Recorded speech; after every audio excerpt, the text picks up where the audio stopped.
במעבר ראשון. השלטון הסובייטי ניסה בשנות ה-20 וה-30 של המאה ה-20 להקנות לכל העמים צביון מסילתי ולגמור התקפות על הדת והמסורת היהודית. כמו כן התעצם תהליך הגירת יהודי קווקז מהכפרים אל הערים שהחל במאה הקודמת. לכן בעיקר במחצית השנייה של המאה ה-20 רחל, סליחה, שנייה. The translation it won't work. Just a minute. Okay. כן, כן, just a minute. רגע, שזה יתחיל, שנייה. שאף אחד לא שומע.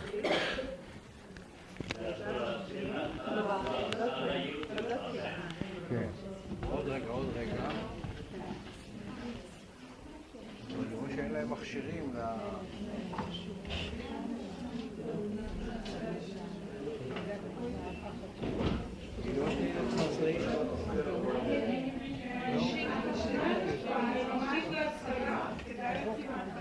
כן, אבל עכשיו זה עובד?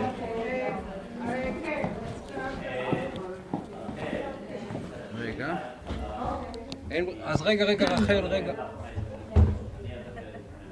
אוקיי.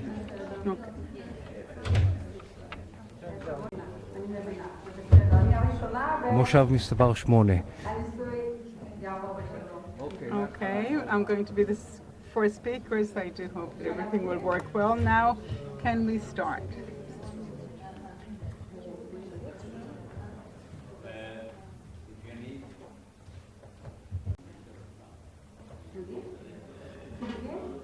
Okay, I begin again.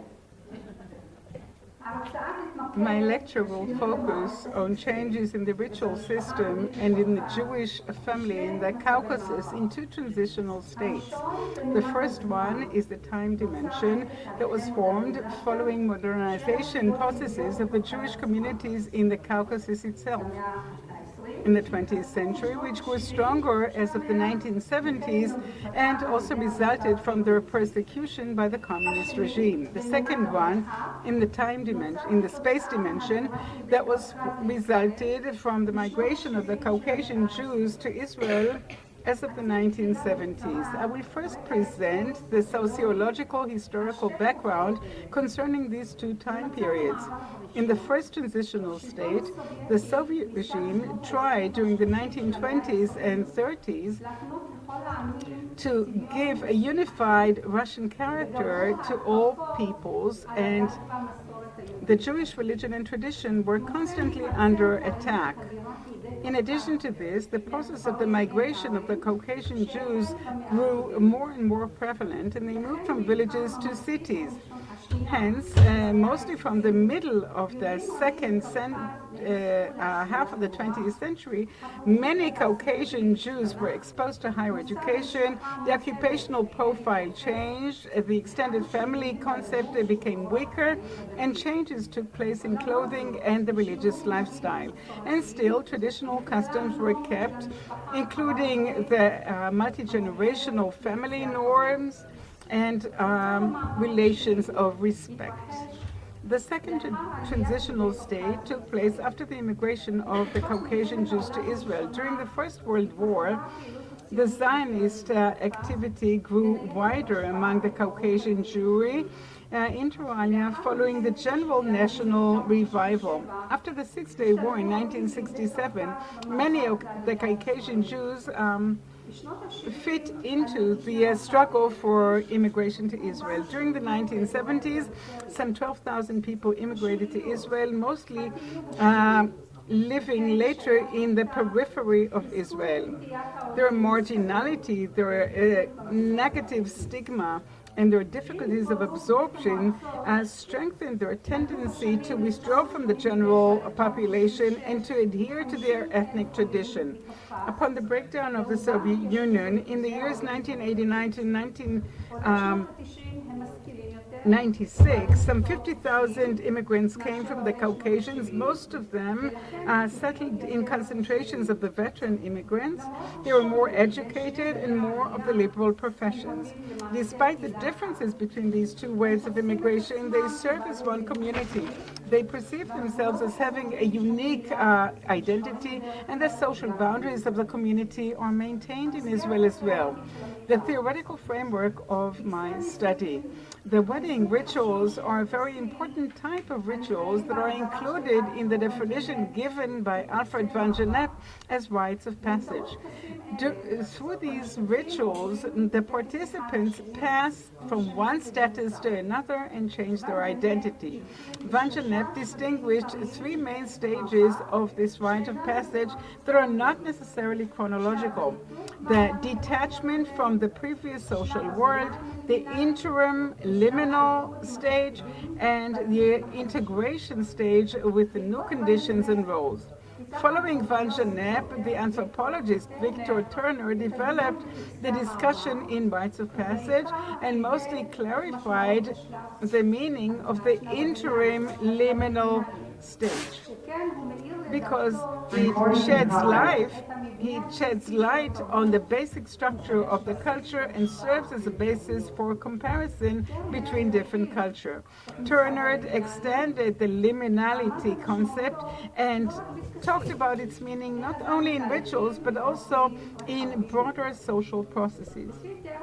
According to Turner, the liminal stage reflects changes of identity and it serves as a critical stage in which the cultural line, is crossed. Hence, all the features of the liminal stage are have double meaning. It's neither here nor there, or both here and there at the same time. This presentation, as a matter of fact, discusses this double liminality in a rite of passage, that is the wedding ceremony, and also in a situation of passage, a broader passage of migration that Turner didn't relate to a lot in his studies. I propose another theoretical layer, and I argue that in the liminal stage of migration, there might result a syncretism, that is a mix of cultures and different religions, and the creation of a new tradition. This syncretic process entails processing, interpretations, and adjustments of symbols and traditional customs to the new culture, and also the embracing of new content. Syncretism is usually the result of the majority group, but also among the minority groups, and there are variations of modernity and tradition. This process emphasizes the fact that from the perspective of the group, migration is an event that puts its ethnic identity to the test and forces it to reevaluate its cultural foundations. The syncretic process is a way by which the minority can object to different forms of domination in order to survive or enter the cultural mainstream. The analysis of my findings and conclusions. Wedding rituals of the traditional society in the Caucasus reflected, like in any other ritual, messages and norms of order, hierarchy, conventions, and social oversight.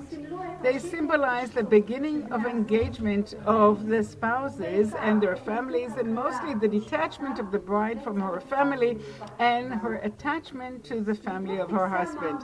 The analysis of rites of passage of the Caucasian Jews in the time and space dimensions provide researchers an opportunity to track the ritual in a changing social context and to examine the extent to which traditions were preserved in the passage between different cultures.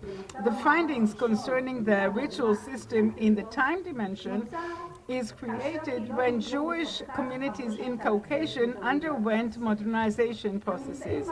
These findings show that the traditional Jewish identity weakened, an identity that used to play a central role in the life of individuals and the community, and also changes in the patterns of relations within the Caucasian families, changes like the rise of age marriage, downscaling wedding events in order to save money and time, the importance of this ritual of cutting the bride's dress fabric lessened in importance, a ritual that actually symbolized the detachment of the bride from her father's house. However, the basic structure was preserved, and it is explained in the efforts of the Jewish minority in the Caucasus to preserve its identity.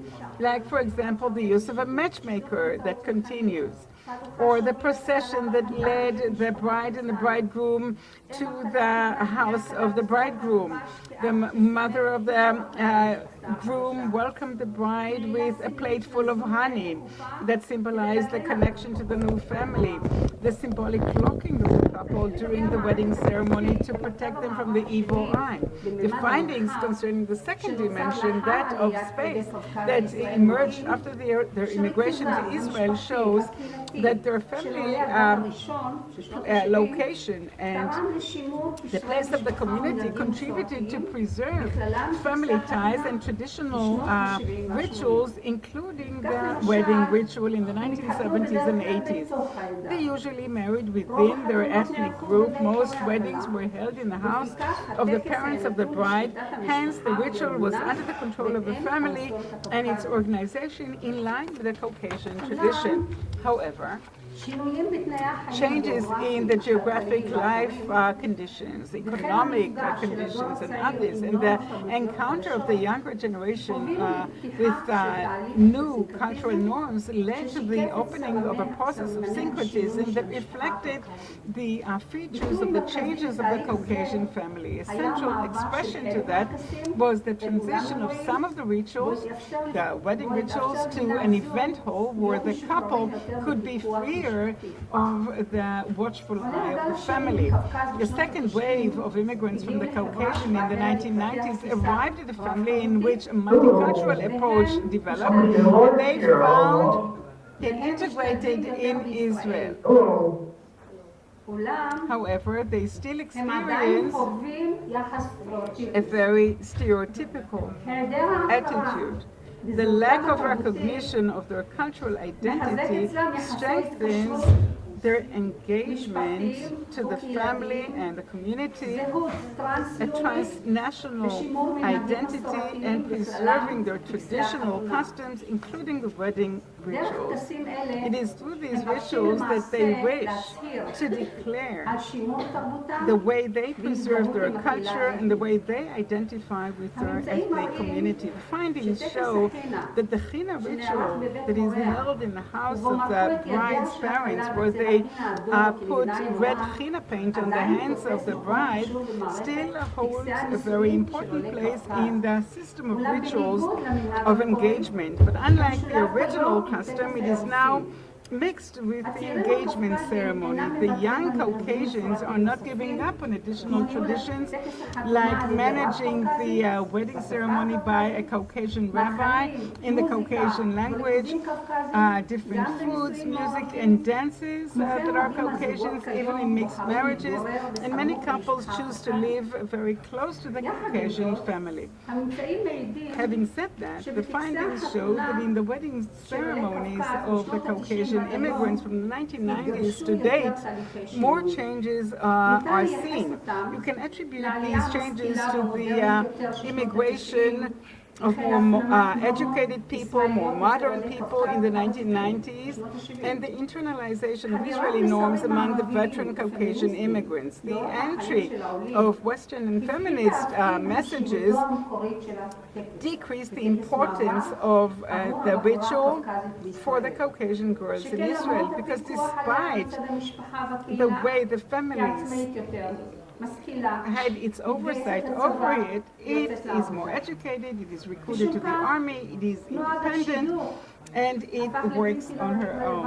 Hence, the custom of matchmaking became irrelevant. The economic, social meaning of the bride price decreased. And it's just a symbolic one that the families agree on. Most of the weddings are held in an event hall, while leaving out ethnic components that became irrelevant, like the procession of the bride to the bridegroom's house. Over the years, more and more mixed marriages became prevalent, and they expressed the wish of the young Caucasians to fit in the absorbing society and to strengthen their ties with young Israelis. The ritual syncretism that has formulated since the 1990s serves as a compromise in situations of intergenerational conflict as well as inter-ethnic conflicts. It serves functions of identity and cohesion that assist the transition of the Caucasian families and their integration in the new society.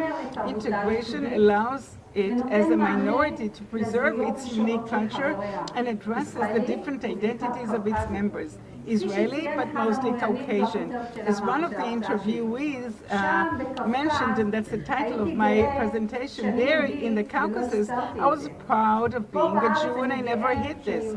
Here in Israel, I'm proud to be a Jew from the Caucasus. Generally, I conclude that with the help of the ritual praxis, the younger generation shows on the one hand that it gives in, quote unquote, to the dominant Israeli culture and doesn't wish to be different from it. But on the other hand, it as a minority expresses its opposition to coercion and wants to maintain a certain pattern of the culture of origin. It conveys to the absorbing society, I'm with you, but only halfway.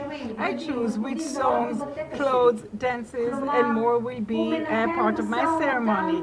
In other words, it negotiates that actually blurs the tradition and the ethnic boundaries, but not to the elimination of the Caucasian component. The identity of the young Caucasian is not subordinate to the father or the grandfather like in the Caucasus, and not only there, but also in Israel in the first decade of their absorption. But it also undermines the traditional hierarchy and allows himself to choose those components of tradition they wish to maintain. The result is various forms of ritual syncretism that illustrate the multiplicity of social locations and tracks of life and the multiplicity of configuration of modern life. As far as the Caucasians, young people, the meaning is their own personal liberty to interpret and shape tradition, and by turning it into something that is present for a process of dialogue that impacts his identity in present in an ongoing process. Professor Rachel Sharabi'nin məruzədə 50-70-ci illərdə Azərbaycandan İsrailə köç etmiş Yahudilər haqqındadır. Böyük ihtimalla Qaz Yahudilərdir. Onların deməli Azərbaycandan İsrailə özləri ilə mədəniyyət aparmaları, yəni öz adət-ənənələrini aparmaları və orada həmin adət-ənənələrə sadiq qalması haqqında idi ki, oradakı adət-ənənələr və mədəniyyətlə buradan apardıqlarını sinkretik şəkildə öz həyatlarında necə yaşadırlar. Biz bu məruzəyə görə professora bir daha təşəkkür edirik. Now, the next speaker, Hamida Jafarova from Azerbaijan University of Language, is invited to make a report called Azerbaijani Jews, Immigration to Israel and Integration into a New Society. Hamida Jafarova received a bachelor's degree in international relations from Bakü State University, and her master's degree was in Israeli studies from Azerbaijan University of Language. She did research about Israel's domestic and foreign policy, as her master's thesis work was internal politics, context of the state of Israel related Palestinian issue. She is working at 2 universities in Azerbaijan. She started her teaching career at the Azerbaijan University of Language. Also, she is an expert at quality assurance department at Baku Higher Oral School. It is your turn, Hamida.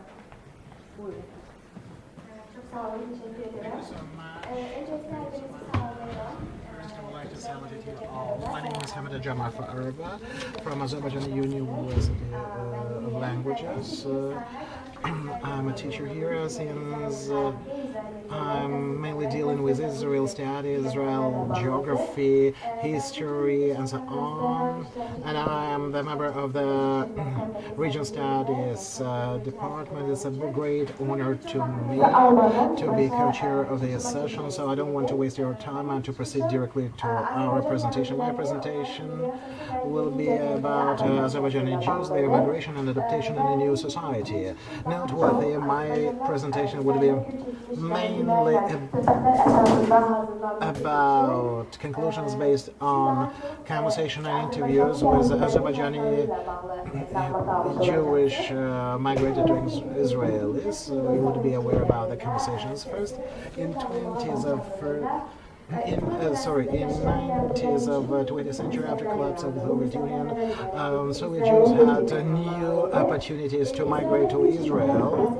The process of migration is, I suppose, is well aware to all Jewish people sitting here. It's called Aliyah. Aliyah means a rise or a rise. Aliyah was continuous, but mainly it started in 80s of 19th century and still continues. The process of Aliyah still continues, and the key purpose is migration of Jewish people to Eretz Israel and support of their residents in Eretz Israel. Aliyah is also applicable to Jewish people who reside in our country. Azerbaijani Jewish also benefited from Aliyah and migrated to Israel. Noteworthy, after the collapse of the Soviet Union, there was migration from Azerbaijan to Israel, like in all other post-Soviet republics. Was it difficult? Was it challenging? Of course it was, because people were used to live in their motherland and they migrated to a totally new society. It was a challenge. However, it also opened new horizons for them. So it also unlocked new opportunities for them, so they managed to overcome the challenges.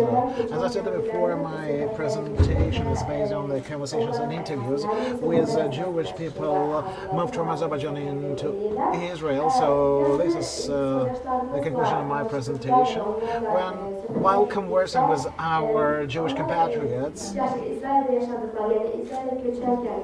when I had chats with our Jewish compatriots, they delivered information about the challenges occurred upon migration and how they overcame these challenges and what is the current residential style.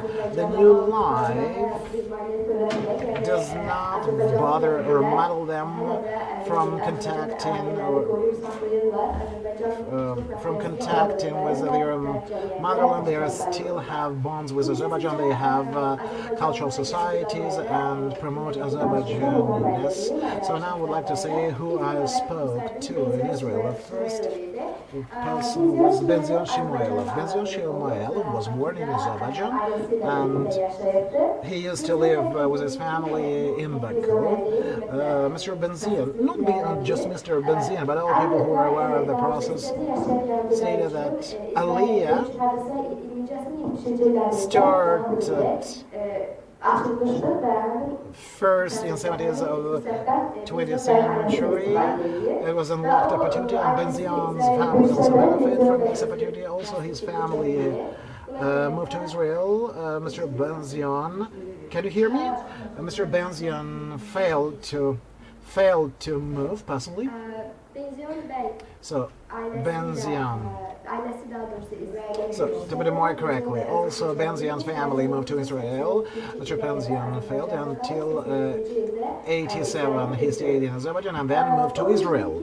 He states that when he was on the plane and when he was aware that he would meet his siblings, he lands, he is sent to Kiryat Yam. Now Mr. Benzion resides in Kiryat Yam town. What did they start from? Of course, there was language challenges to be overcome. He's prescribed for ulpan in order to learn language. And after a 3-month course, it was not enough to get a job. Therefore, he followed up Hebrew course. After getting knowledge in technical area, he started his job in Syria till 1999, he worked for this company. After closing the company, he started to work in the area of pharmaceuticals until 2013, when he was retired due to the sicknesses. Because physicians didn't allow him to work, he worked over there. After 2013, he opened the Caucasus Cultural Center in the town of Kiryat Gat, and this company operated without any profit. Vision stated the company was one of the most exemplary and good working centers. They hold different actions in center. They celebrate Azerbaijani feasts like Nowruz. They bake Azerbaijani sweets like Sharabi, baklava. This is what Benzion stated. It's always on their table. Benzion stated that we were born in Azerbaijan and we were grown up in Azerbaijan. Therefore, we would never lose our ties with Azerbaijan because we witness local culture, education, and upbringing. And recently, one of the officials visited their center was Mr. Mukhtar Mammadov, Azerbaijani ambassador to Israel. Rav Yosefov is another person. I communicated with Gula, Rav's wife, and she provided me some information, and she stated that Rav was born in the city of Baku and used to live here, and in 1993 made a family. In 1994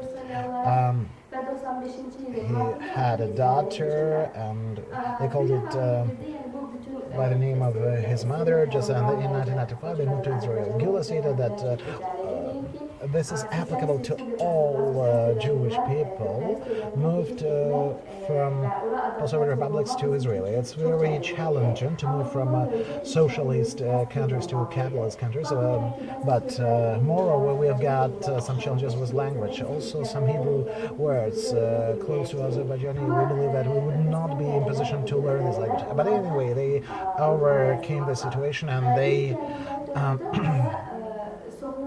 followed Ulpan for the very first time upon migration. Sohnut assisted them, and for 6 months they allocate some funds for them, and with these funds they make arrangements to local clinics and they open local bank accounts.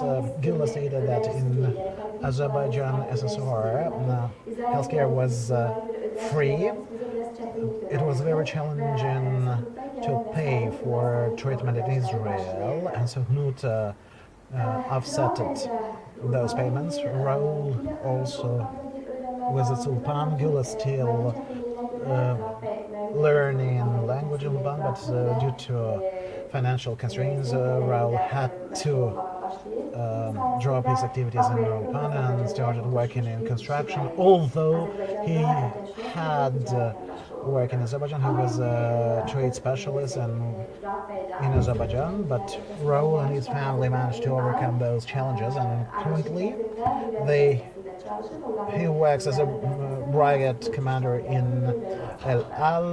They have their own team which holds incoming flights. Raul's family is very close to Azerbaijan, and he is one of the diaspora members working in Israel after the Second Karabakh War. He held a lot of actions in favor of Azerbaijan. Another person is well known, especially for Azerbaijani sitting here. It's one of the beloved son of our motherland, Mr. Aryegut. Is well known to officers of Azerbaijani University of Languages. He was a beloved kid of Azerbaijan. He was born in Baku in 1975. He grew up here and he graduated from International Relations Department at Baku State University and then moved to Israel. In 2009, Aryegut worked in Giro Ltd company, but also in 2017, 2019, he worked as counselor to the ambassador of Israel to Turkey, and since 2016 he was the head of Israeli department of Baku International Multicultural Center. All his life he worked for raising Azerbaijan-Israel relations and made so many efforts. Ari Gut was a goodwill ambassador of Azerbaijan to Israel and was the goodwill ambassador of Israel to Azerbaijan. He had close ties with Turkey and Israel. He's got more than 700 articles on Azerbaijani-Armenian conflict and so on. Also, Radio Beka, Richard Bet, 9th and 17th channel of Israel invited them as a political commentator. Ari Good, as one of the active member of Azerbaijan diaspora to Israel, was one of the official coordinators for Justice for Hajjali campaign.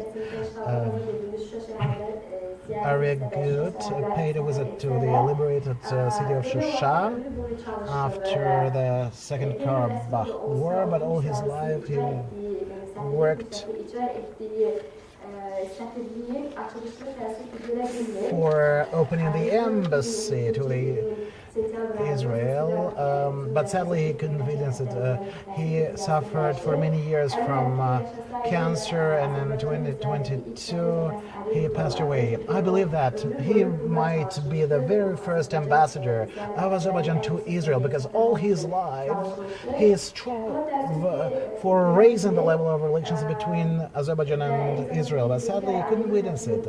Besides, noteworthy as Ari Good was one of the important persons for our university, because he was awarded the Professor Emeritus of Azerbaijan University of Language.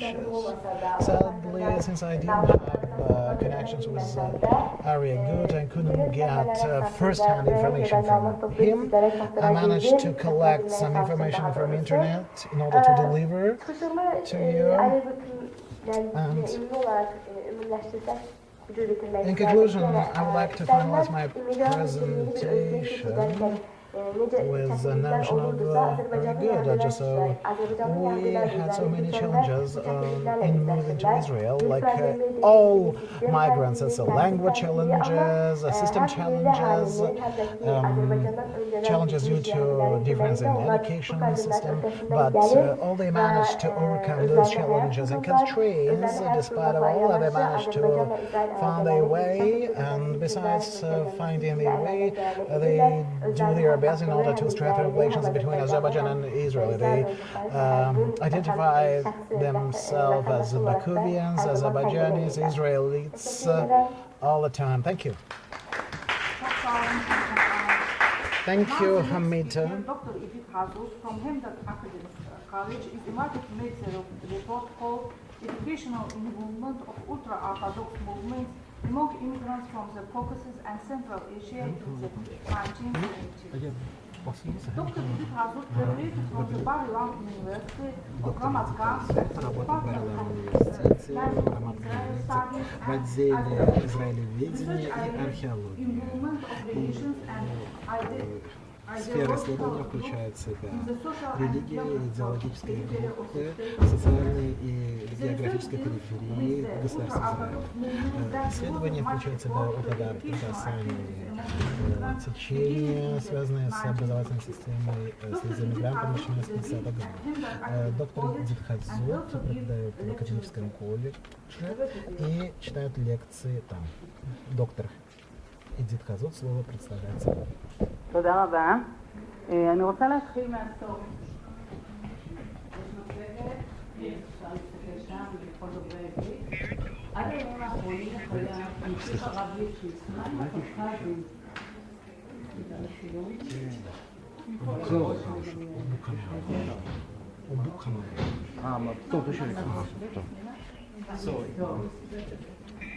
Хорошо? До недавних дней, когда господин Дymshits никогда не спрашивал о Кавказе, он имел в виду тех кавказских мигрантов, никто не думал о них, никто не испытывал фрустрации относительно кавказских миграций. Как говорит господин Dymshits, мы продолжаем Колдфилла 9-го Теша. Это фотография оригинального Сидура, молитвенной книги, и которая включает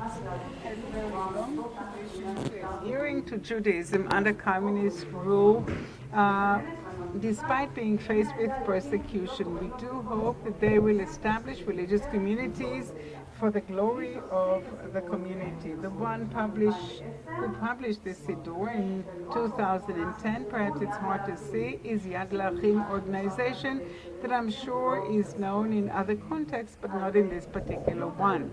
I would like to talk about the attempt to absorb the immigrants by the ultra-Orthodox community, and I do not include Chabad. They definitely merit a separate discussion. The first one is the association of the activists for religious education. The second one is the movement for the dissemination of Torah. And the third one that we won't have enough time to discuss is the organization Toldot Yeshuvim that was formed in 2000. So a few words. The Association of Activists of the Religious Education Camp was established in 1949 for the struggle of education in the immigrant camps. Later they took care mostly of the children, and I too had a visit of religious students who came into our house and suggested that we register our children to their schools. Rabbi Shalom Lifshitz was the head of their activity. He was born in the Soviet Union, and he was the one that did not initiate the idea but led it for 60 years. So that's the first group. The second one is the movement for the dissemination of Torah, actually initiated by Rabbi Kugel, who died in 1979, and Rabbi Kugel was actually born in Tel Aviv, and he was the one who conceived the idea of actually teaching Torah in the Jerusalem corridor localities.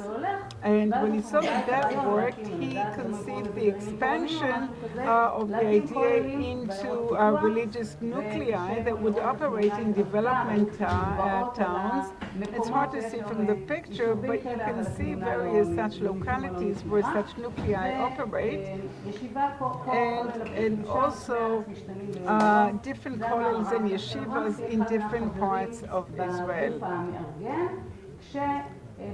And actually, what we see here is a whole movement which set up dozens of nuclei of kollels, which later developed into ultra-Orthodox communities in development towns. They had different initiatives. There were clubs that they initiated, over 40, supporting yeshiva students who left those towns for sabbaticals and vacations, and they felt that they had no supporting communities, various religious courses for the portion of the week, educational system for the children of the towns, which belonged earlier on to El Maayan, and the Metivta that aimed at giving their students and integrating them in smaller yeshivas and assimilating fully in the ultra-Orthodox world. As I said, there were different other groups, but there were many interrelations. Even though not in the framework of the movement for the dissemination of the Torah, Shvut AMEA was set up by the son of Kugel, and he said if we can only absorb those coming from Russia, we can actually fight against the sword of communism and give back to the glorious Russian Jewry all that the communists wanted to take from it.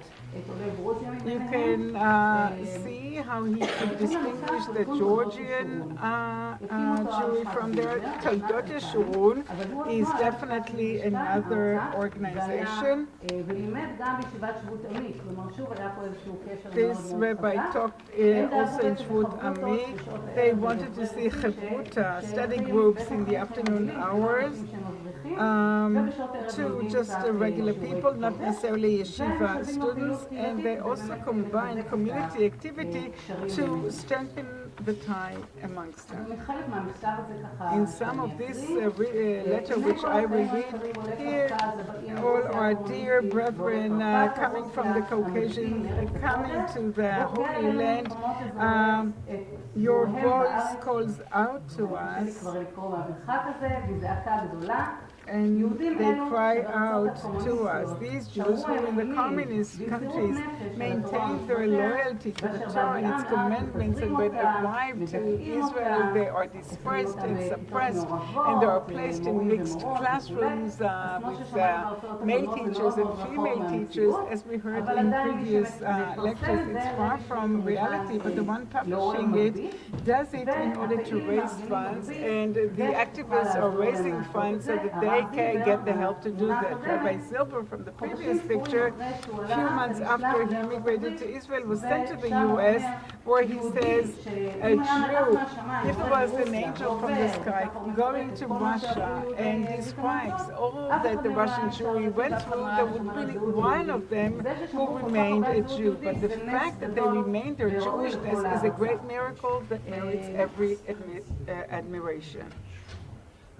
I'd like to show you a few pictures of what they do, what they did. If you want your children to observe the Shabbat, enroll them in religious education. There's a book publishing house,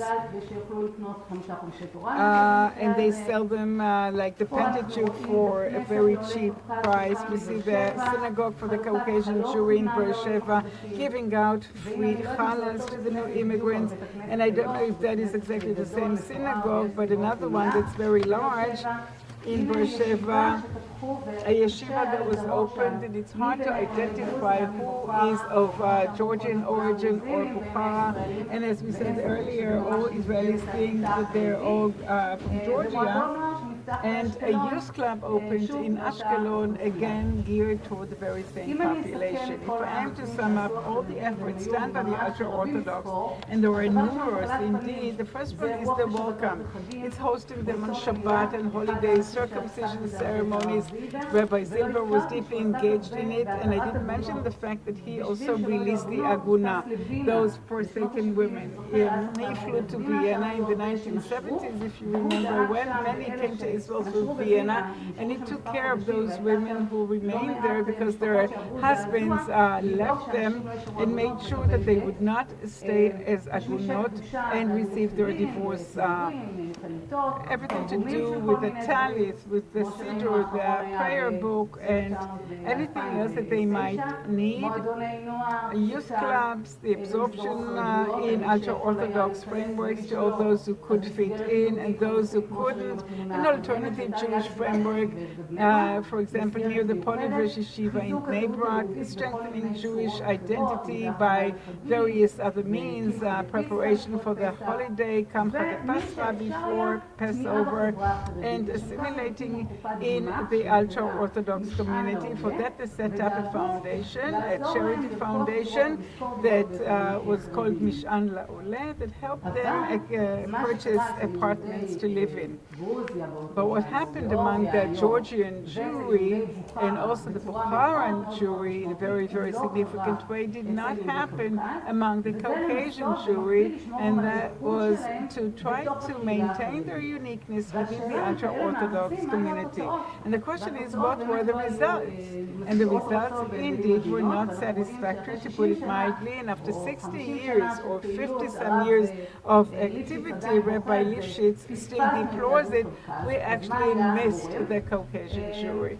So what was the reason for that? The first one is that you cannot separate between what happened in the communities of origin, and I learned in the last day or two to what extent the urban Jews maintained their tradition, but in a way that was not at all similar to anyone else. The Ashkenazi community was the one that that became assimilated and lost its Jewish character the quickest, and it adopted the communist concepts very, very strongly. I interviewed someone whose grandmother came here after fleeing after the death of her father, and still she became a very avid communist, despite having her father murdered by the communists. And Her brother also adopted the communist philosophy, and they were detached from any Jewish feature. The impact of the environment, and we saw this earlier, they were very conservative about everything. This is why they didn't want to be impacted by the ultra-Orthodox. There were differences between different locations, Derbent and other places like Baku, for example. They did eat matzah in Pesach, but also chametz. In Yom Kippur, they did remember the candles, but not the fasting. I found a picture of Pesach dinner. Until the revolution, there was the impact of rabbis who went to different yeshivas in Poland. I heard about Baghdad a little bit, but no testimony. But there was a very strong influence of Chabad in Poland and Lithuania. There were ideological, far-reaching changes during this time. Adopting the modernity during the time of the Enlightenment. These were highly impactful. The Bolshevik Revolution, the World Wars, the Holocaust that came after. Even though I learned that there were no fatalities here, different disputes among Jewish communities, even in the establishment of the first Jewish school, a very strong communist involvement. And there was a section for the Poalei Zion, the laborers of Zion. Each wanted to pull their own way, and then if we add to this the fact that some of the leadership left the Caucasus and immigrated to Israel, we really reach a situation in which we have a community with not a strong leadership. We see the suppression of the traditional education and the adoption of some sort of an identity that loses more than it earns. Between 10,000 to 13,000 immigrants arrived at Israel in the 1990s. It strengthens their ethnic identity because the periphery was based on this ethnic group identity. It was very prominent in the 1970s. There were very, very few academics who arrived in the 1970s, and they found it very difficult to learn the Hebrew language. Those who were not academics never enrolled in the Ulpan because there was no funding given to it, so no surprise is that they never acquired the language. There was high, criticism leveled at the government during the 1970s, leveled at the government for not doing enough for the Olim who were concentrated in ethnic concentrations. So, as we heard in the previous presentation, making the 1980s ridiculous in the eyes of later generations, like Caucasian women being battered or distressed Caucasian youth. All that strengthens the negative stigma, and you cannot detach the difficulties in absorption from this situation. Look at the title, Saving Lives. One of the places that stood out in the archive when I looked for materials was Ashkelon and Upper Nazareth. These two places stood out. And this is a family who moved from Upper Nazareth to Tel Aviv, and immediately they wanted their children to study in a secular school, but lo and behold, somebody pulls those children and takes them to a religious school, and the title is Saving Lives. Chia is a Talmudic name, and it repeats in the form of a person who returns to the bosom of religion, now is a Chabad activist, אבל לא שמעו בכלל על דת. And he says that his role is to turn everyone into religious, from being traditional to being religious. And they say that they have a whole department for Caucasian Jewry. In 2000, they determined that there is a need in a special department for the Caucasian Jewry, not for Russians in general. They managed to bring dozens of them to those frameworks, but the success is very, very poor. The concentration of immigrants in the geographic periphery strengthened conservatism, difficulties of absorption deepened the dependency on the family. The periphery reflected traditional identity, even absolute Gentiles sometimes, when arriving at the periphery, started lighting candles. The Lithuanian ultra-Orthodox character is foreign to them. You do what you do and we'll do what we do, maintained. Lack of ability to distinguish their special character. And I said earlier, in many of the localities there were students of the movement for the dissemination of the Torah who invested many hours in these families, invited them to the Shabbat dinner and the holiday dinner, and that opened the gate to finding their place in the Chabad and ultra-Orthodox communities. And many of them indeed either became religious in the 1990s or were born in Israel before the 1970s. I only identified one group of people who became religious, and Yitzhak Zilber was their math teacher, and they were the only ones that I could find that went back to religion in the 1970s. Thank you very much for your attention. Our next speaker, Professor Valery Dymshits from European University at St. Petersburg, is connected with via Zoom. Valery Aronovich, вы нас слышите?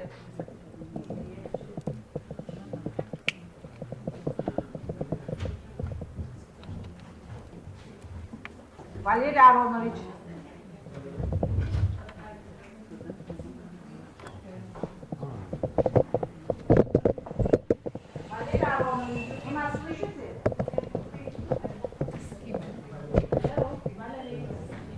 Yes, I'm here. Okay, you can speak now. First of all, I need a demonstration of my screen. Okay, you want just make Because I prepare a presentation. Yes, now. And can you explain me what happened in previous hour and a half? I was sitting without sound, without pitch, without something. אומר שהוא ישב בהתחלה ולא שמע. הוא לא שמע ולא ראה, מה קרה הוא שואל. כי אנחנו היינו פה עם מצגת.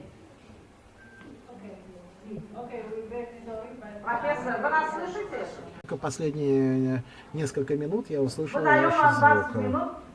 You'll be given 20 minutes, so please deliver your presentation. It's number one. Question number one. Question number two. Вопрос I need the demonstration of the screen два. because I Вам prepared the требуется вывести presentation. свою презентацию на экран, поскольку я подготовил для вас презентацию. Do you have presentation?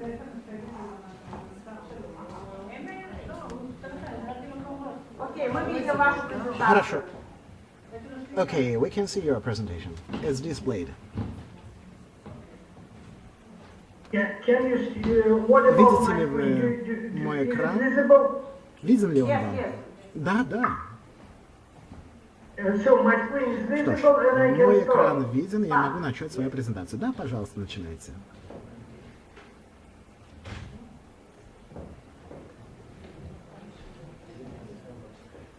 Well,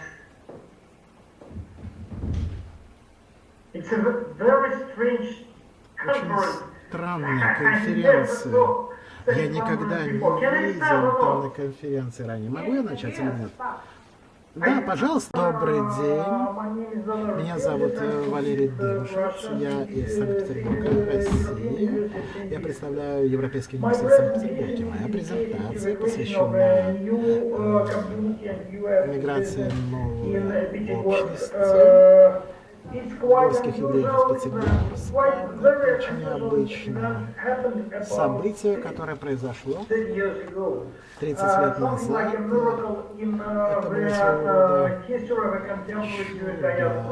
в современной еврейской диаспоре. Была основана новая, процветающая, богатая и активная община, которая располагалась на Кавказе. Мы говорим о всеэтнических группах горских евреев. Я буду говорить о городе Пятигорск, центре Кавказа, одном из более старых российских земель заселения, а также одним из наиболее развитых центров всего Кавказа. В 70-е и 80-е годы всего лишь несколько семей с еврейскими корнями проживали в Пятигорске. Мы говорим, разумеется, о горских евреях. Но в начале 90-х тысячи горских евреев мигрировали в Орск и основали новую процветающую общину с синагогами, инфраструктурой и так далее, и тому подобное, и основали новое направление промышленности, известное по всей России. Они производили церковь. Это тема моего исследования. Начнем с самого начала. Мы видим, что горские евреи исторически проживали в двух-трех частях Кавказа. Евреи, которые проживали, мы говорим более-менее в начале, вернее, в конце 18-го, начале 19 века, были три субэтнические группы с различными диалектами, местной культурой, образом жизни и тому подобное, которые располагались сильно на юг. Это Шарабани, которые проживали в хорошем христианстве, также община из Варташена, в настоящее время называется Августская община, третья группа проживала в Дагестане, в северо-восточном Азербайджане. Они проживали в Кубинском и Дербентском ханстве, в основном в ханстве Кубинском. Вся эта территория до российского вторжения была под протекторатом Футбола. Третья группа проживала в феодальном государстве Кайтаг, центральная часть восточного Дагестана. В основном они были окружены кумыкскими и даргинскими общинами. Данная субэтническая группа представляет собой наиболее существенный интерес для нас. На данной группе видите все три местности, где проживали Шарабани, отмечено красным, северно-горские, Кубани и Кайтаги. Различие исторической судьбы всех трех групп было связано с тем, что третья группа Кайтаги была под тесным давлением Кавказской войны, поскольку Центральный Дагестан был театром военных действий между государственным войсками и вторгающейся российской армией. Большинство кайтанцев покинуло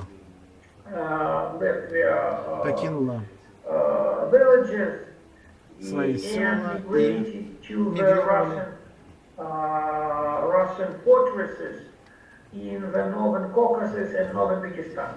русские крепости в Новом Кавказе и Новом Дагестане.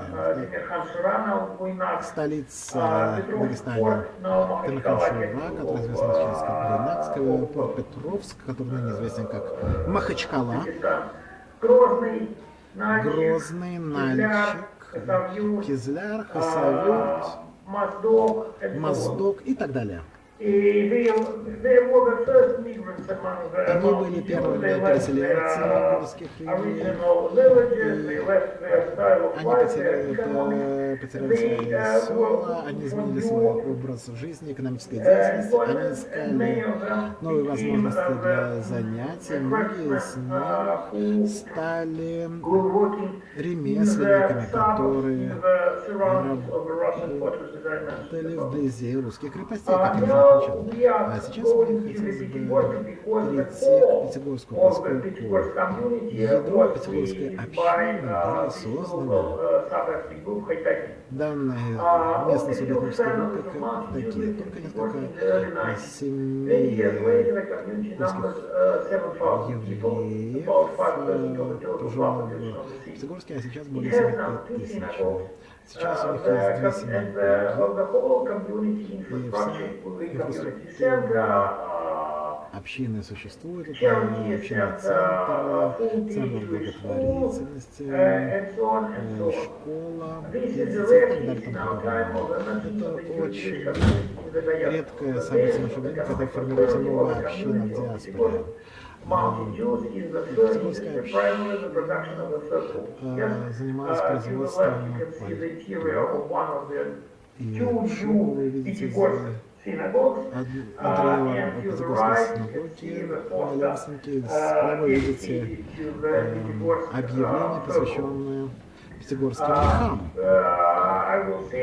Мне хотелось бы отметить, что пятигорские шубы известны во всем регионе Российской Федерации. Это основной центр меховой промышленности во всей стране. Они занимаются производством меховых изделий в стране с резко континентальным суровым климатом, что представляет собой существенную возможность для бизнеса. Как я отметил, Пятигорская община ставилась одной субъектнической группы, Катаги. Что касается других групп, Дарбанди, из Варташена, они тоже представляют пятигорские, но они более малые части современной общины. Открыли новые синагоги были совместные браки, но бизнес распределен меховым бизнесом. Это не просто этнический бизнес, это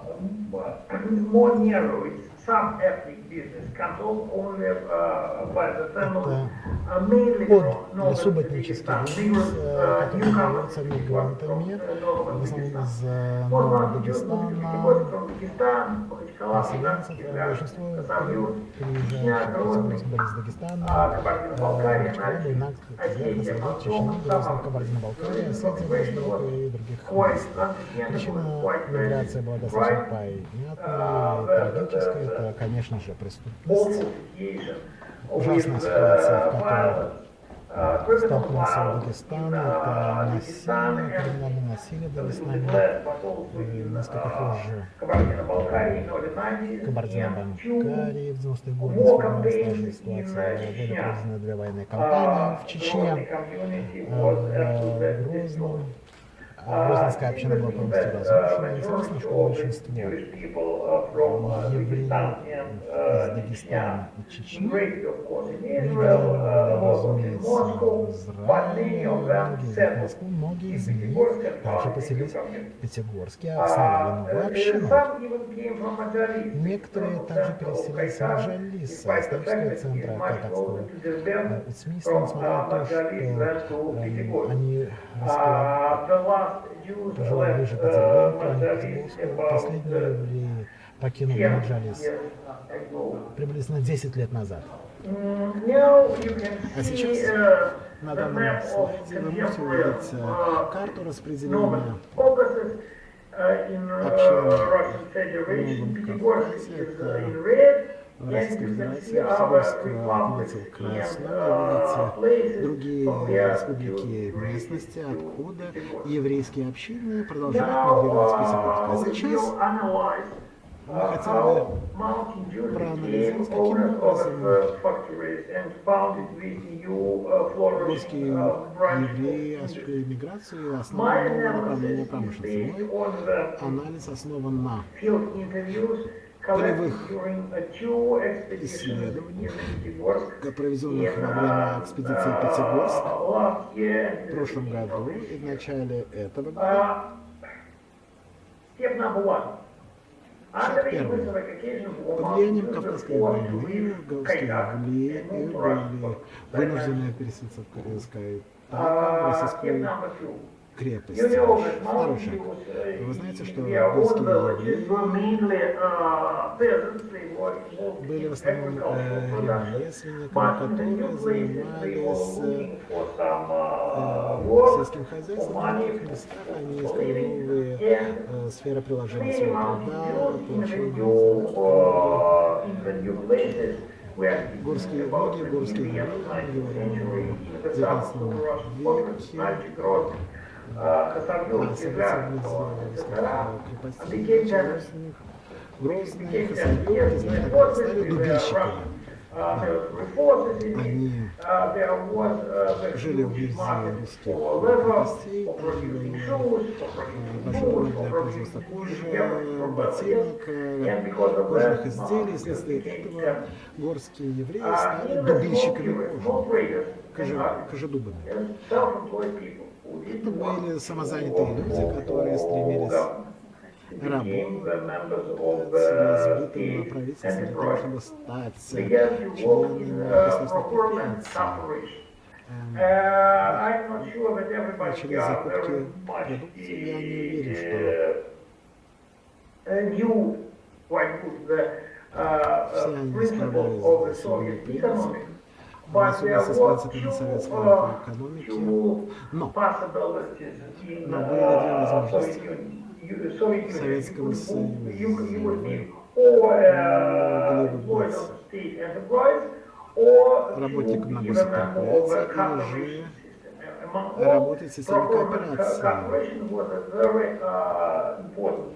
В системе закупок кооперация была очень важным явлением, поскольку участники закупочных кооперативов могли закупать все фактически. Это мясо, кожу, мед, иные продукты сельского хозяйства. Это очень важно для людей, которые работают в системе кооперации. Они получали реальные деньги по приобретению этих продуктов из крестьян, почему они были свободными. Они достигали многого в сравнении с другими жителями Советского Союза. Кооперация была типической сферой приложения труда евреев 50-е, 60-е, 70-е годы в Советском Союзе. Мы видим ту же ситуацию в Украине, Молдове. Тысячи евреев были вовлечены в кооперативные закупки. В основном это были европейские евреи, но выяснилось, что с схожей ситуацией столкнулись на Кавказе горские евреи, члены кооператива закупали овец или же шерсть, они работали в Дагестане. Это был новый специфический бизнес по кооперации. До сих пор многие местные евреи объясняют вам, что они более активны, они более богаты.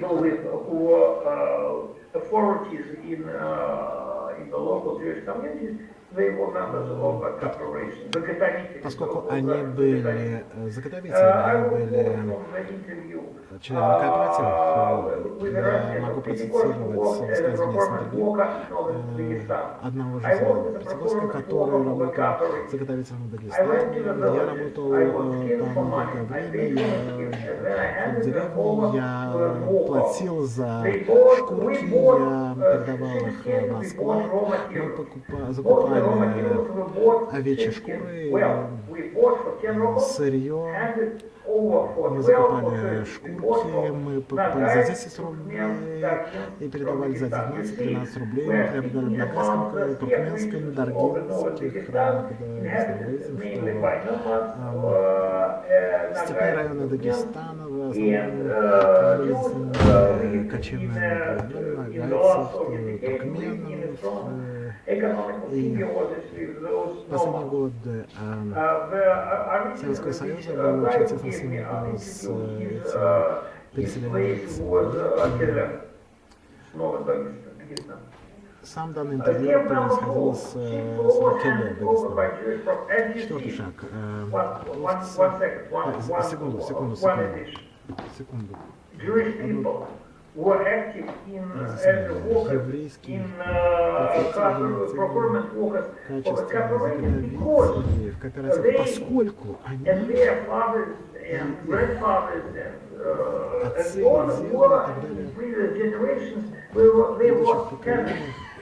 работали в качестве кожевников или ремонтщиками, они были специалистами, они имели знания по меху и шкурам, поскольку они были профессиональными кожевниками на протяжении поколений, и они переселялись из Центрального Дагестана в Российской области. Что ж, овечий мех передавался еврейским заготовителям на фабрику Мелита в Казани. Фабрика Мелита была гигантским предприятием Советского Союза. У них были 3000 сотрудников, которые производили тысячи шуб каждый день, каждый неделю на протяжении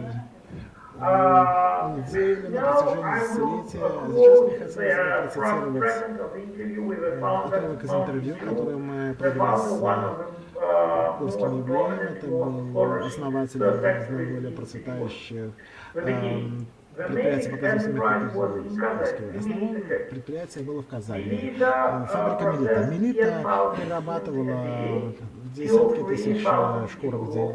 В день 2-3 человека работали в управлении, мы работали с Мелитой, мы посылали на сырье, было очень сложно работать с ними. В 90-е годы всегда было легче мелким производителям выжить, поскольку они работали с малыми партиями. Это мужчина, он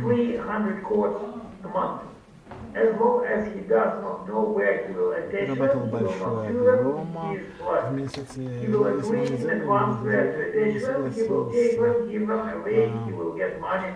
не передавать сырье, потому что получается. То же самое Мелита выпускала тысячи шуб в день. То есть видите, что Мелита производила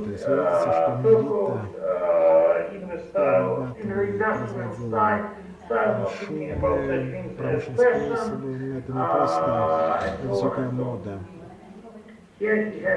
Здесь мы работали на протяжении недели, 7000 шуб произведено. Затем объем начался сокращаться, затем начали использовать спирт и так далее. То есть здесь вы можете видеть. Спасибо. Благодарю вас, профессор, за очень интересную информативную презентацию. Благодарю вас. Valery Dymshits delivered information about Petersburg community. So he's not here. He's not available. Okay. Сейчас мы хотели бы объявить последнего докладчика нашей сессии, доктора Efrat из Министерства образования. Его доклад посвящен традиционному еврейскому образованию, целям и достижениям еврейских школ в Баку, а также их ценностям. Да, это последняя презентация. Добрый день, благодарю вас за то, что вы предоставили мне время и остались на презентацию. Мы не заснем, я надеюсь, мы не заснем на обеде.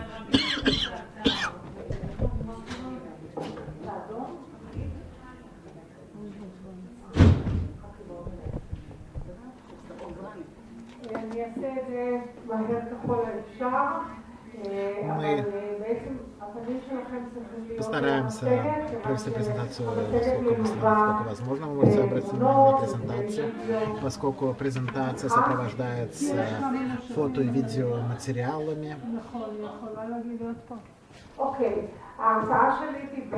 Хорошо, моя презентация основана на моем опыте и впечатлениях от моего посещения Баку в феврале месяце 2022 года в качестве гостя двух еврейских школ в городе. Я была приглашена на Баку со стороны Хефти. Это штаб-квартира образовательного министерства Израиля для изучения современного еврейского образования. Мои впечатления, мои заключения описаны в статье, которую я опубликовала в Кешуахай. Это издательство школы. Я участвовала в деятельности классов по истории еврейского народа, который проводит самыми Хефцами при праздновании Сидура, а также праздников שמארגן מטה חפציבה ושיעורי מסורת והיסטוריה יהודית ובהכנות לקבלת שבת. Классы по еврейской истории, а также подготовка к התלמידים בבתי הספר ובשני הגנים студенты, אבל יש שם שני גנים יהודים.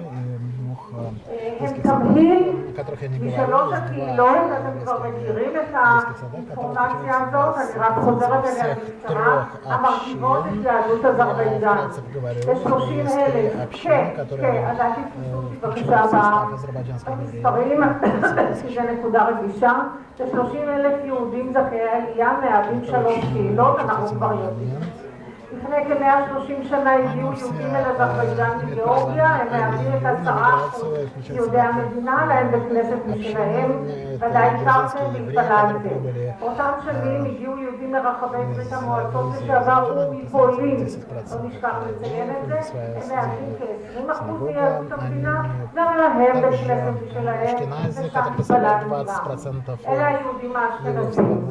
לפני 14 שנים הגיעו לבקרו שליחי חב"ד, הרב שניאור סגל, ששמענו את הרצאתו בפאנל הקודם, ואשתו חזי וילדיהם, והם חוללו לפני חסר תקדים בארגונה ובצמיחתה ובצמיחתה של הקהילה האשכנזית. הרב סגל היה מאוד מאוד צנוע, אבל אני אספר באמת את הארגון ואת הצמיחה של הקהילה כתוצאה ממה שחוויתי וראיתי. Процветание данной общины было невероятным. Кроме этого, недалеко от данных общин расположена синагога, которая представляет 70% евреев в Азербайджане. Давайте начнем со школ. Пожалуйста, вернемся в начало. школа Эта школа была основана в 1994. Для того, чтобы возобновилось изучение Торы для тех людей, которые проживали Ребе Мелихисаев, Горский еврей. Моя семья проживала в данном регионе на протяжении сотен лет. Я спросил, сколько. Здесь человек сказал, что у нас их очень много, Мелихисаев,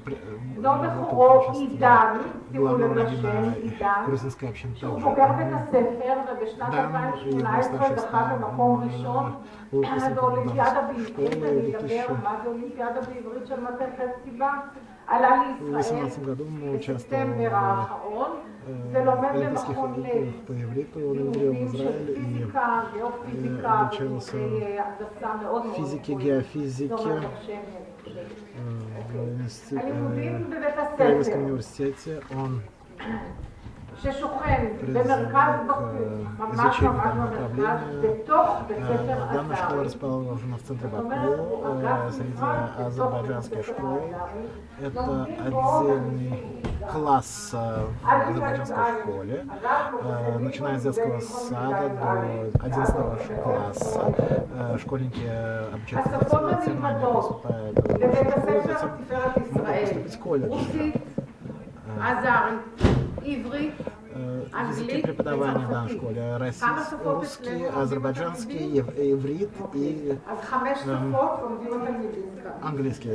תוכנית הלימודים языков изучают במקצועות מסורת 5 והיסטוריה языков. יהודית Куррикулум וכמובן עברית הם по בפיקוח предметам תוכנית включает в себя חטיבה традиционную של историю משרד еврейского החינוך. народа, אומר которая הרב, сопровождается אנו программой זוכים Хефцеба, Министерства ממטה образования. חפציבה לתמיכה Раввин רחבה, отметил, что הן мы לקבלת מורה שליח, לאחר מכן אני אציג את המורה השליחה שהגיעה לכאן משום שפתיחת הלימודים מתחילה בעוד כשבועיים, הן בהכשרת הצוות המקומי שמלמד היסטוריה יהודית, מסורת ועברית.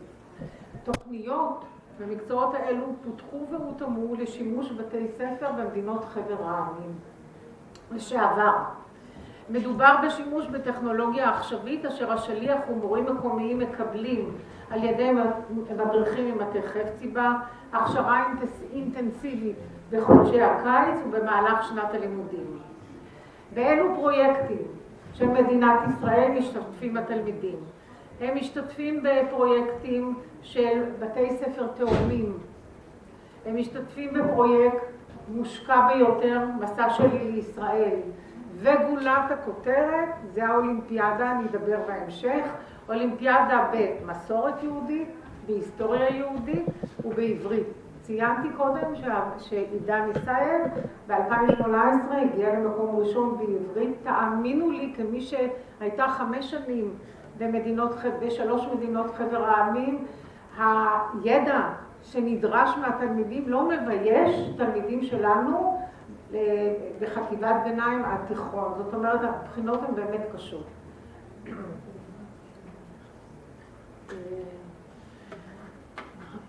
מסורת בית הספר הזה להזמין לנטיעות בט"ו בשבט את שגריר ישראל המכהן בבקו באותה עת. כאשר הייתי ב-2022, השגריר ג'ורג' דיק התכבד באותה שנה בנטיעת עץ בחצר בית הספר. תסתכלו בבקשה שמאלה ותראו שבחללים הפתוחים ועל החלונות בכיתות נותרו עדיין קישוטי החג המושקעים שנעשו עם המורות לאומנות, ובאמת קישוטים מושקעים. אנחנו ממשיכים. ירדתי מטה בבית הספר, שהוא 3-4 קומות, ספורט מצוין, והגעתי למטבח. ובמטבח עמלו כבר הטבחיות בהכנת אוזני המן לכבוד פורים המתקרב. פסטיבל פורים, שימו לב מצד ימין ולמטה, פסטיבל פורים זו מסורת בית ספרית. השנה לדברי השליחה הודיה, במטה חפציבה, השנה אני מדברת על השנה הזאת, נערך קונצרט גדול שהתלמידים חיברו, הציגו ושרו. נושא הקונצרט היה קשור לסיפור פורים ההיסטורי. יום העצמאות. לכבוד יום העצמאות ה-75 למדינת ישראל נערך לכל התלמידים משחק אינטראקטיבי ונעשו מגוון פעילויות הקשורות לתקומת ישראל.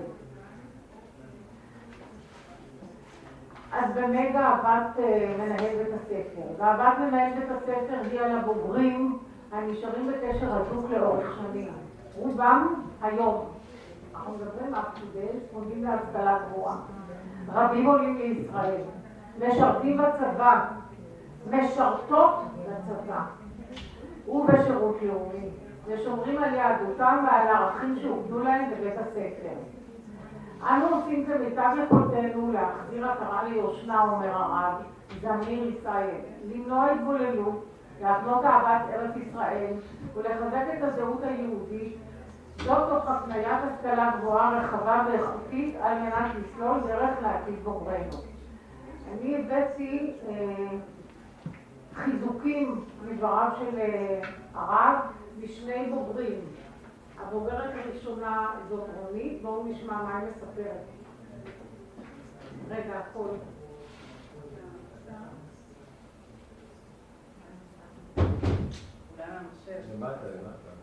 הכל, מי יכול לעזור? אתה יכול לעזור? יש שם צוות... לי מאוד, אני פשוט אגיד משהו.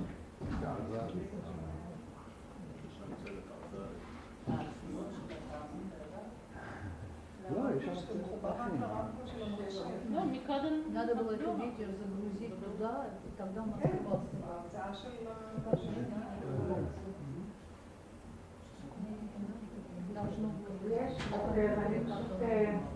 אני אספר מה שהיא אומרת בקצרה בשלושה משפטים.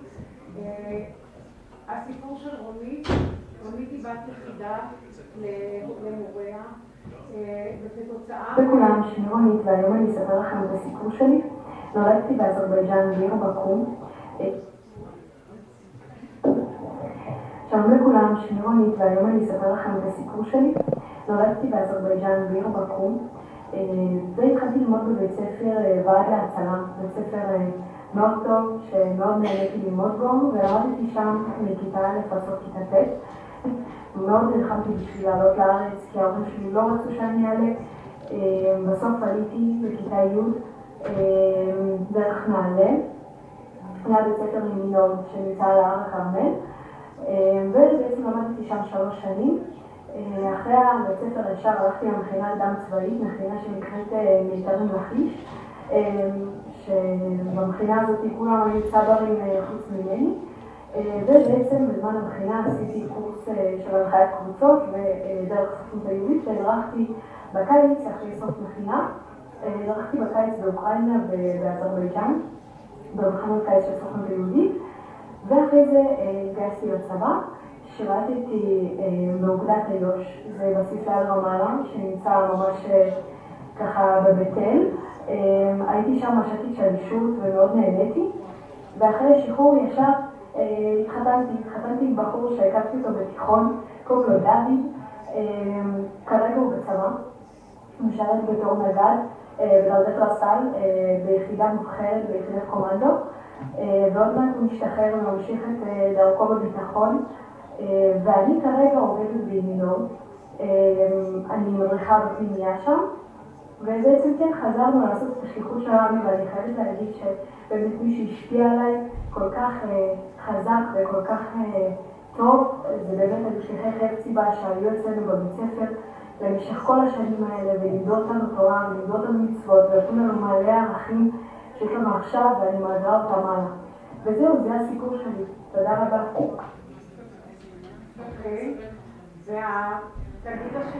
Hello everyone, my name is Alexander. I am 21 years old. I was born in Baku. So I am Halev Jew.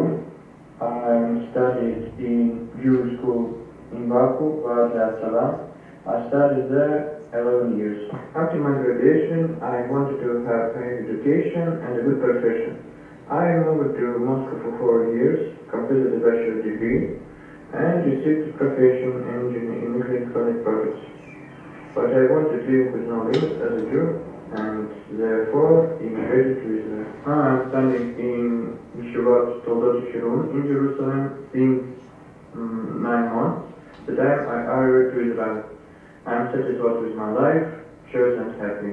Good luck to all. כן, אנחנו ממשיכים, אז כזאת גאוות מנהלת בית הספר, ובאמת אפשר להגיד על מה הוא יהיה. בית הספר חוות אור אבנר, זה בית הספר שבעצם הוא בפיקוחו הפלטות של הרב שניאור סגל, שהוא ואשתו קיבלו אותי באמת בחום רב. פתיחת בית הספר בחודש ספטמבר 2003. זאת אומרת, כמעט 10 שנים לאחר שכבר היה בית ספר יהודי אחד, שדיברנו עליו. זה היה אירוע מכונן עבור הקהילה היהודית בבקו. מדוע מכונן? ההחלטה ניתנה על ידי הנשיא המנוח הידר אלייב, הודות לשיתוף הפעולה עם ארגון אור אבנר ויחס המדינה האוהב ליהודיה, מדגישה. בית הספר שוכן כ10 קילומטר מצפון למרכז בקו. זכיתי, כמו שאתם רואים, להשתתף במסיבת פורים קטן לכיתות הבוגרות כמקובל בשנה מעוברת. חדר הספורט הפך באחת לאולם אירועים שמח. התלמידים ואני איתם הופעלנו ב5 תחנות. בכל תחנה התקיימה פעילות מאתגרת הקשורה למשמעות החג. לא התקשיתי להשתתף, מאחר והשפה בתחנות הייתה עברית. בזכות תמיכה רחבה של תוכנית חפציבה, התלמידים שלנו זוכים לעברית מתוגברת וללמידה מהתוכניות החדשניות ביותר, אומר לי מנהל בית הספר, מר שייב, ששוחחנו במשרדו. גם כאן בבית הספר לומדים התלמידים מא' עד י"א. הם נבחנים, וזה חשוב מאוד, בעברית, היסטוריה ותרבות יהודית כבחינה פנימית. הציון מופיע בתעודת הבגרות שלהם. בשנת 2019 הגיע התלמיד משה אילייב למקום שני, שוב באולימפיאדה במסורת, אולימפיאדה שמקיימת חפציבה לכל בתי הספר היהודיים במדינות חבר העמים לשעבר. ישראל התחרה עם מאות ולאחר מכן עשרות תלמידים והגיע למקום השני.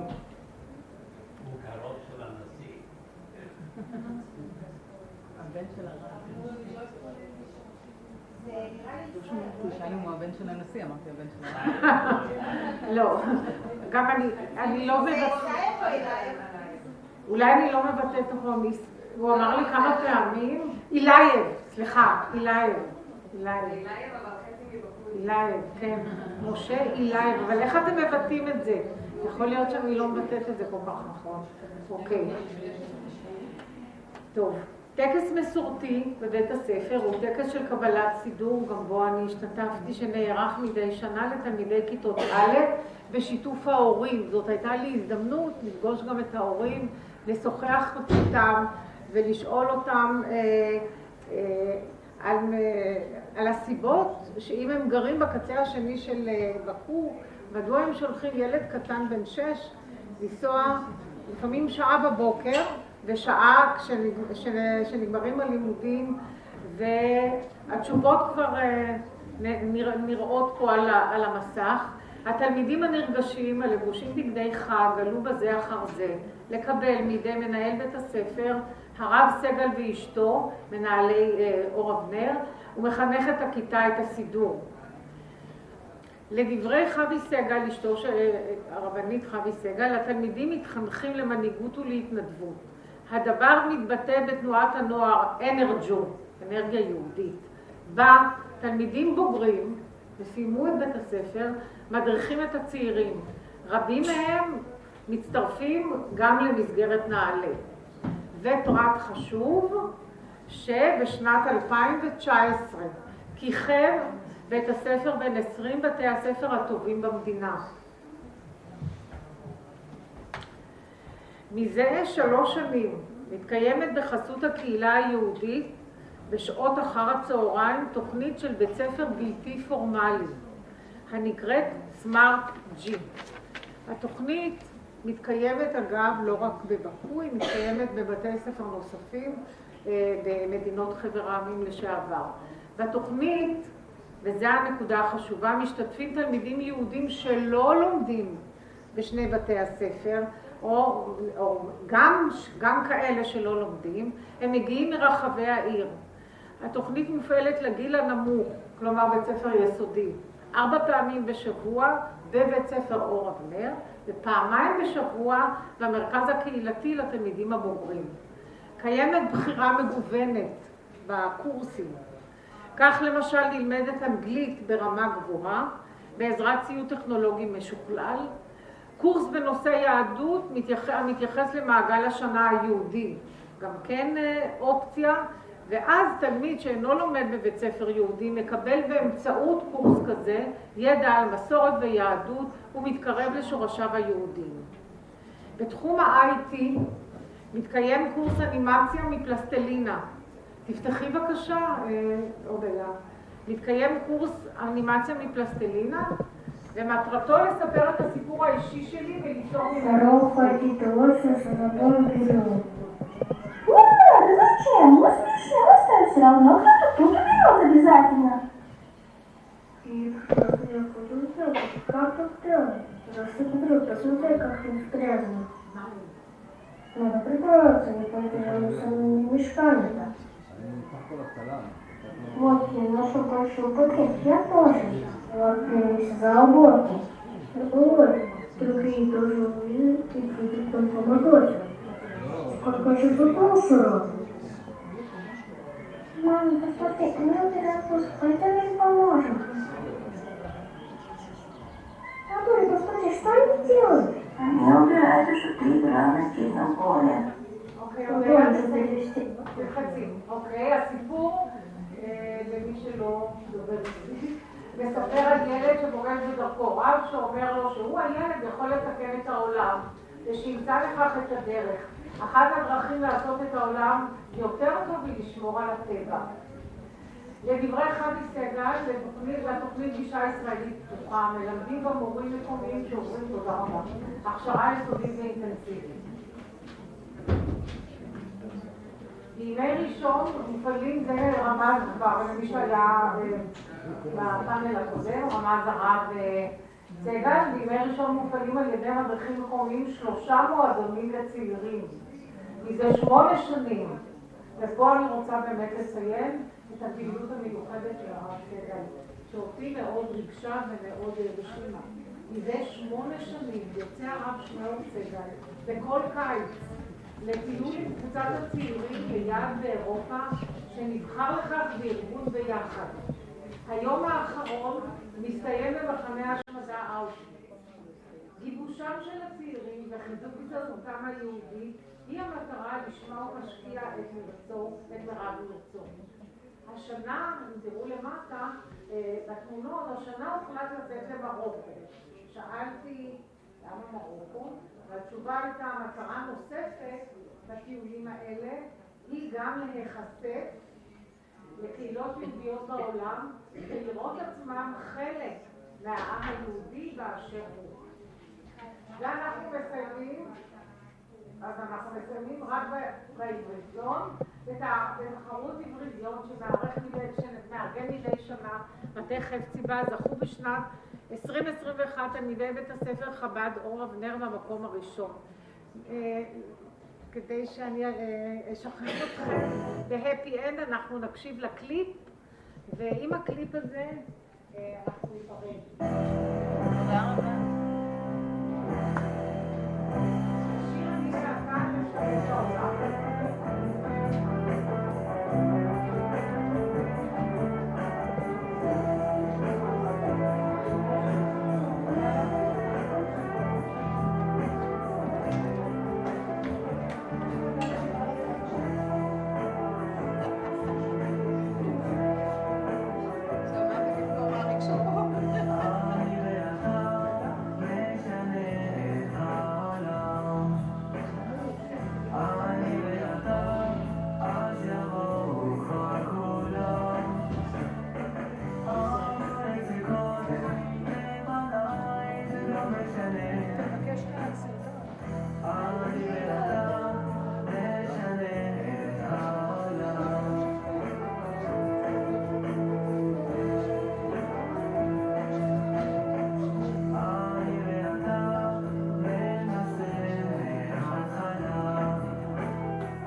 להציג את ההודיה.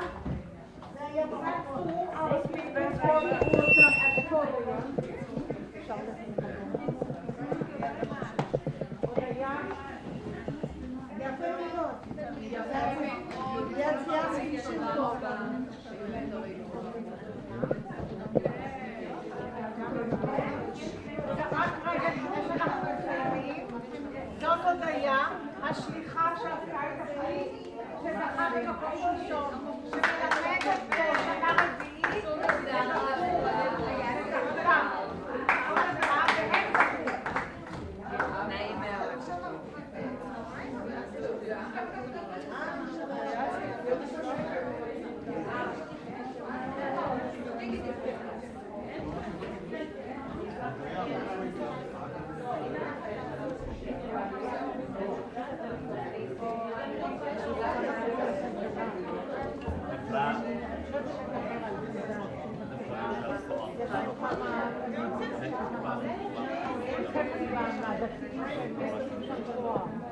זה בדרום.